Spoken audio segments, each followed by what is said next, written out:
Recently union health ministry ने chlorpheniramine maleate और phenylephrine hydrochloride containing fixed dose combination medicine को 4 साल से कम उम्र के बच्चों के लिए रेस्ट्रिक्ट कर दिया है।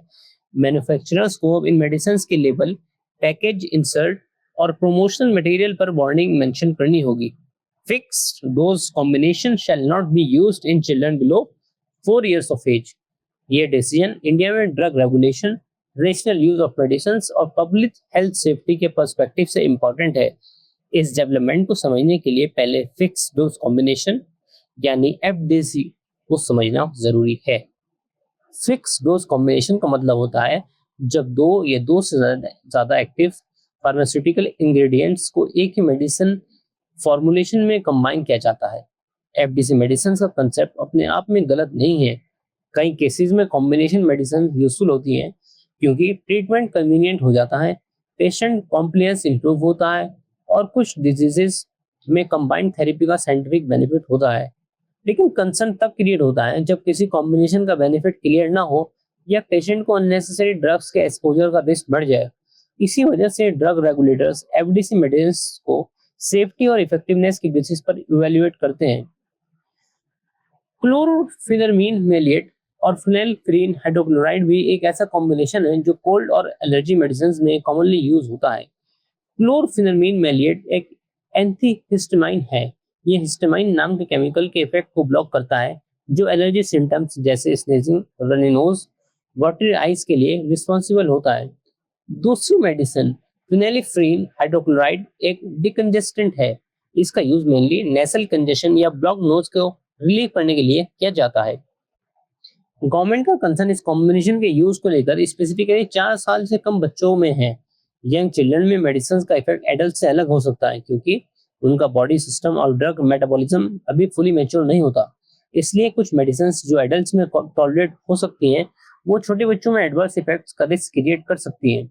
इस इशू को देखते हुए गवर्नमेंट के एक्सपर्ट कमेटी और ड्रग्स टेक्निकल एडवाइजरी बोर्ड ने रिव्यू किया और रिकमेंड किया कि इस एज ग्रुप में इस कॉम्बिनेशन के यूज को रेस्ट्रिक्ट करना चाहिए।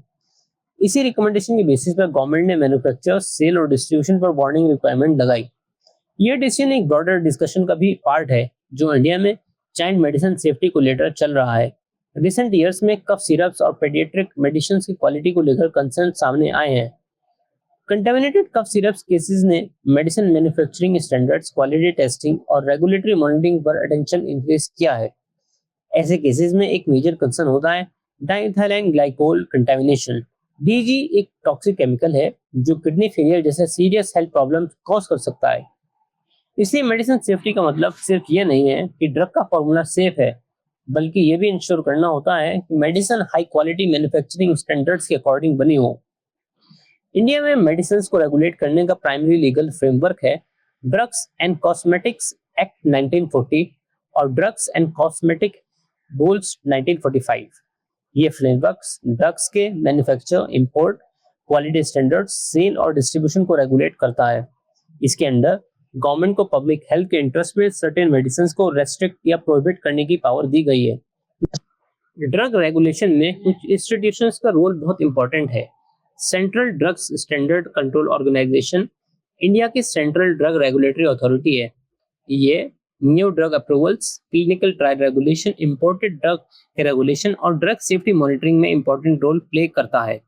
ड्रग्स टेक्निकल एडवाइजरी बोर्ड एक स्टैट्यूटरी टेक्निकल एडवाइजरी बॉडी है। यह गवर्नमेंट को ड्रग से रिलेटेड साइंटिफिक और टेक्निकल मैटर्स पर एडवाइस देता है। एक और इम्पोर्टेंट इंस्टीट्यूशन है Indian pharmacopoeia commission. IPC India का official drug standards document Indian pharmacopoeia को डेवलप और अपडेट करता है।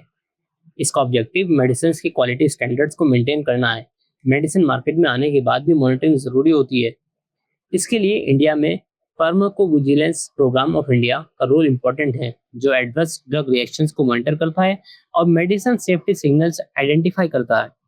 इस इशू का कॉन्स्टिट्यूशनल डायमेंशन भी है। चाइल्ड हेल्थ को प्रोटेक्ट करना स्टेट की रिस्पॉन्सिबिलिटी है। आर्टिकल 21 को सुप्रीम कोर्ट ने राइट टू हेल्थ के साथ इंटरप्रेट किया है।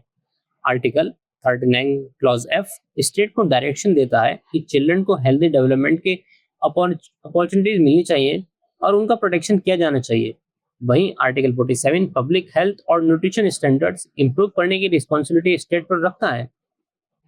ओवरऑल रिसेंट रेस्ट्रिक्शन एक प्रिवेंटिव रेगुलेटरी स्टेप है। ये सभी कफ और कोल्ड मेडिसिन पर बैन नहीं है। फोकस एक स्पेसिफिक ड्रग कॉम्बिनेशन पर है जिसके यूज को 4 साल से कम बच्चों में सेफ्टी कंसर्न्स के कारण रेस्ट्रिक्ट किया गया है। इस डेवलपमेंट का ब्रॉडर लेसन ये है कि हेल्थ केयर सिस्टम में सिर्फ मेडिसिन की अवेलेबिलिटी इंपॉर्टेंट नहीं होती, बल्कि उनकी सेफ्टी, क्वालिटी और रैशनल यूज भी इक्वली इंपॉर्टेंट होता है। Now let us come to the MCQ. Consider the following statements regarding child health and drug regulation in India. Statement 1. Article 47 of the Constitution places an obligation on the state to raise the level of nutrition and improve public health. Statement 2. The Drugs Technical Advisory Board is India's central drug regulatory authority responsible for approving new drugs and regulating clinical trials. Which of the statement given above is are correct? Option A, 1 only. Option B, 2 only. Option C, both 1 and 2. Option D, neither 1 nor 2. The correct answer is A, 1 only. Now let us come to the explanation. Statement 1 is correct. Article 47 of the Constitution is a part of the directive principle of state policy. It directs the state to raise the level of nutrition and improve public health.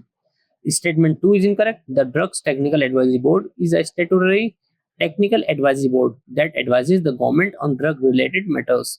India's Central Drug Regulatory Authority is the Central Drugs Standard Control Organization which perform functions such as approval of new drugs, regulation of clinical trials, and regulation of imported drugs. Thank you for watching.